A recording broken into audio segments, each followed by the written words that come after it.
Alors dans ces séquences à venir, je vais vous montrer quelques filtres plus ou moins sympas. Alors il y a beaucoup de filtres, il y a beaucoup d'effets. La problématique, c'est qu'il y en a tellement qu'on pourrait se perdre dans ce choix énormissime de filtres que vous avez ici. Alors certains seront abordés ici, certains seront abordés dans la formation de perfectionnement qui viendra après.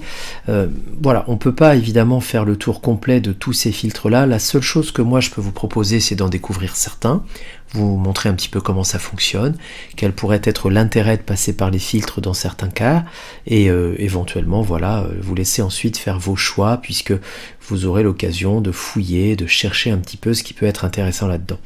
Alors parmi les filtres un petit peu sympas, entre guillemets, et faciles d'accès dans un premier temps, il y a notamment les filtres de rendu qui se trouvent là, avec des choses assez improbables comme flammes, arbres. Alors figurez-vous que, aussi bizarre que cela puisse paraître, vous pouvez fabriquer des arbres dans Photoshop automatiquement pour effectuer un décor.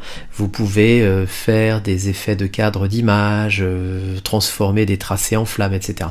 Alors là, bon, je vais commencer sobrement par quelque chose de l'ordre du halo. Alors le halo, vous savez, c'est le petit éclat lumineux qui intervient parfois lorsque vous faites de la photo à cause d'un effet de soleil, d'un effet de grain ou je ne sais quoi. Et pour le coup, ça peut avoir un petit effet sympa sur le plan de la brillance et du rendu. Et donc le halo, ça fonctionne comme ça. Alors ça n'est qu'un exemple évidemment. Vous avez ici une fenêtre intermédiaire d'aperçu qui s'ouvre avec un point lumineux qui est agrémenté d'une croix ici. Pourquoi ? Parce que ce point lumineux, vous voyez, je le déplace. Et quand je le déplace, eh bien je déplace aussi, en contrepartie diamétralement opposée ici, le contre-halo. Puis il y a toujours un point, et comme l'objectif est arrondi, ça génère un petit peu des effets comme ça en rotation. Donc ça vaut ce que ça vaut. Évidemment, cet effet-là, on peut plus ou moins l'atténuer, plus ou moins l'accentuer, donc générer des effets de reflets. On pourrait pourquoi pas rajouter un effet de brillance au niveau de l'oreille de ce personnage, avec ici évidemment en contrepartie un autre effet en opposition ici.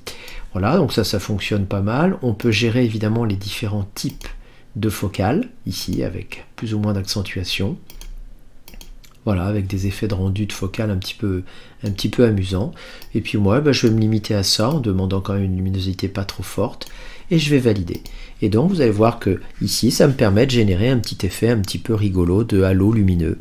Alors ça vaut ce que ça vaut, mais je vous avais prévenu au départ. Ce sont des filtres, des effets de rendu qui sont sympas, plus ou moins sympas selon ce que l'on aime. Et évidemment, ça nous permet d'obtenir ce genre de choses. Donc là, je vous ai donné un exemple du filtre de rendu halo.